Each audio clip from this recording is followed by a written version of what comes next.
Hello everyone, my name is Arisa findianingsih. I am from group 9. I will present about the poverty and income distribution.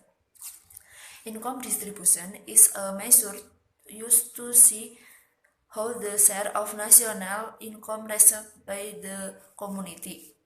In measuring income distribution, the World Bank divides the population into three groups, namely 40% of low-income resident, 40% of middle-income resident, and 20% of high-income resident. The development of income in Indonesia experienced ups and downs. This can be seen from the value of the Gini index.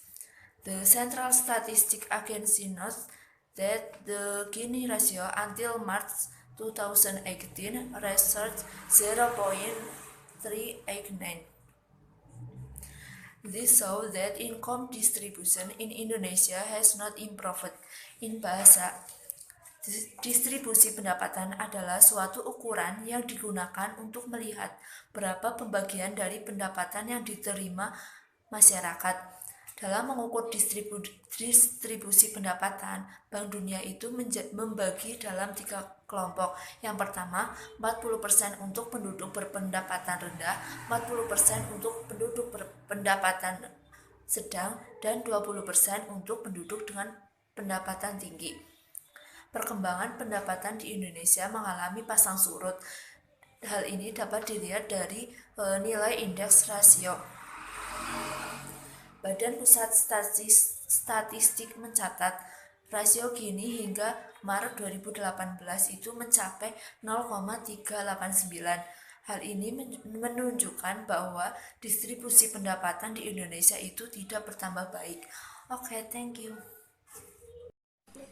My name is Asri Lestari. In here, our presentation about functional distribution. The functional income distribution theory basically questions the percentage of labor income as a whole, not as business unit or factor of production that are individually separated, and compares it with the percentage of a total income distributed in the form of rent, interest and profit, each constituting a question of land, money capital, and physical capital. In bahasa, materi pertama yang akan saya jelaskan di sini yaitu tentang distribusi fungsional. Teori distribusi pendapatan fungsional ini pada dasarnya mempersoalkan persentase pendapatan tenaga kerja secara keseluruhan, bukan sebagai unit-unit usaha atau faktor produksi yang terpisah secara individual, dan membandingkan dengan persentase pendapatan total yang dibagikan dalam bentuk sewa, bunga, dan laba. Masing-masing merupakan perolehan dari tanah, modal uang, dan modal fisik. And the next material, it's about principle of income distribution. The first, the principle of justice and equity. The principle of justice or equity in distribution contains intention that wealth should not be concentrated in a group of people but must spread to the whole community. Second, the principle of brotherhood and affection. The principle of brotherhood and compensation does not mean that Muslims must not carry out economic activities with non-Muslim. Islam allows its people to deal with anyone as long as it is in line with the principle of Islamic transaction. And the last, the principle of social solidarity. The principle of social is a fundamental principle in the distribution of wealth, not only as a principle, but outlining and determining in a perfect system such as zakat, sedekah, and other. In bahasa, materi selanjutnya yang saya sampaikan yaitu tentang prinsip distribusi pendapatan. Prinsip yang pertama yaitu prinsip keadilan dan pemerataan. Prinsip keadilan atau pemerataan dalam distribusi mengandung maksud bahwa kekayaan tidak boleh dipusatkan pada sekelompok orang saja, akan tetapi harus menyebar kepada seluruh masyarakat. Prinsip yang kedua, prinsip kesaudaraan dan kasih sayang. Prinsip kesaudaraan dan kasih sayang tidak berarti bahwa umat Islam tidak boleh melakukan aktivitas ekonomi dengan non-Muslim. Islam memperbolehkan umatnya bertransaksi dengan siapapun, asal sejalan dengan prinsip-prinsip transaksi Islam. Dan transaksi yang terakhir yaitu prinsip solidaritas sosial. Prinsip solidaritas sosial merupakan prinsip yang pokok dalam distribusi pendapatan. Tidak hanya sebagai prinsip saja, melainkan menggariskan dan menentukannya dalam sistem yang sempurna seperti zakat, sedekah, dan lain-lain. Thank you. Assalamualaikum warahmatullahi wabarakatuh. My name is Diah Sasi Dewi. I am from Group 9. I will presentation about measuring income distribution inequality. How to measure inequality in income distribution can be done with several indicators, and each indicator has its own characteristic. The first, Lorenz curve.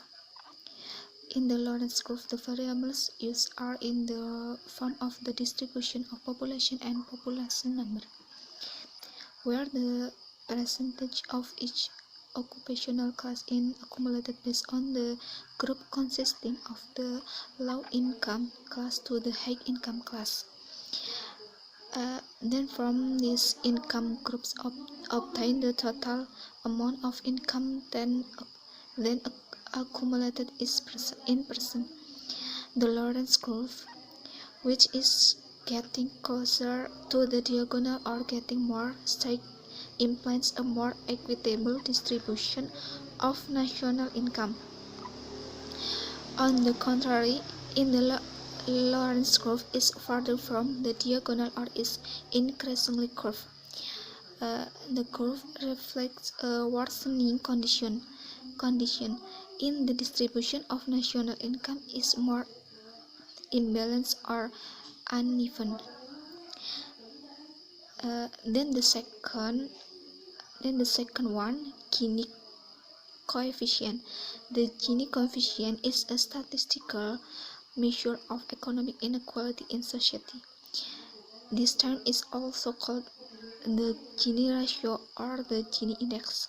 The formula for the Gini coefficient.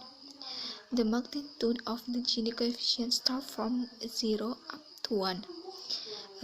If the Gini coefficient equals 0, it means that the income distribution is perfectly even.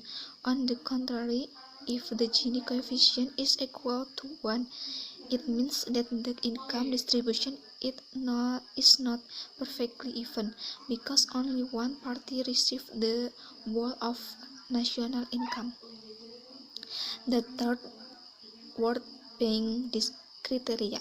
To measure the level of income distribution inequality, the World Bank sees from the contribution of the poor 40% of the population to overall national income. Income distribution number 1. If the 40% poor population is earns the 12% of total national income, level of inequality high. Income distribution number 2. If the first 40% of the population earns between 12% to 17% of total national income, level of inequality medium. Income distribution number 3. If the 40% poor population earns more than 17% of total national income, level of inequality low. Maybe enough from me. Wassalamualaikum warahmatullahi wabarakatuh. Okay, my name is Nurul Fadilah. I will explain about the poverty in the data aspect. When the population survey was conducted in early July 2007, Badan Pusat Statistik announced that the population of Indonesia was 231.6 with a poor population of 37.7 million people, or 60.58% of the total population of Indonesia. And the report from the World Bank is that almost half of the population in Indonesia lives poor or vulnerable to poverty, with the condition of nearly 42% of households living between the US $1 and US $2 poverty lines per day. True, many Indonesia are very vulnerable to falling into poverty. In Indonesia itself, poverty is often associated with the inability to achieve higher education and types of work. Its relationship in the agricultural sector to rural areas and the informal sector in urban areas. In 2004, there were 68.7% of the 36.0 million poor people living in rural areas, and 60% of them had main activities in the agricultural sector. Jadi di Indonesia sendiri kemiskinan itu sering dihubungkan dengan ketidakmampuan dalam mencapai tingkat pendidikan yang tinggi dan jenis pekerjaan. Jadi hubungannya itu pedesaan untuk pertanian di daerah pedesaan dan sektor informal untuk perkotaan. Bahkan pada tahun 2004 itu 68,7% di antara 36,10 penduduk miskin di Indonesia itu 60% di antaranya dari sektor pertanian. Hello everyone, Assalamualaikum warahmatullahi wabarakatuh. I am Pawit Tazkiyatur R from Group 9 will presentation about poverty in policy aspect. In here, yes, various efforts made by the government are applied in the form of policy and program, both direct and indirect. 1. Program that are directly given to the poor, for example, direct cash assistance, raskin, and 2. While indirect policies such as the Jamkesmas program, IDT program, and BOS. Current programs carried both from the government and non-government are generally temporary, meaning that the program will run if the funds are available after the funds are used up. The program will also be complete. It needs to involve the community in implementing the program, and the government has the role of facilitator. In addition, it is also necessary to formulate a strategy for the sustainability of the program in the community, which is supported by the coordinator between relevant agencies. Okay, I think it's enough. Thanks for your attention. Assalamualaikum warahmatullahi wabarakatuh. Goodbye everyone.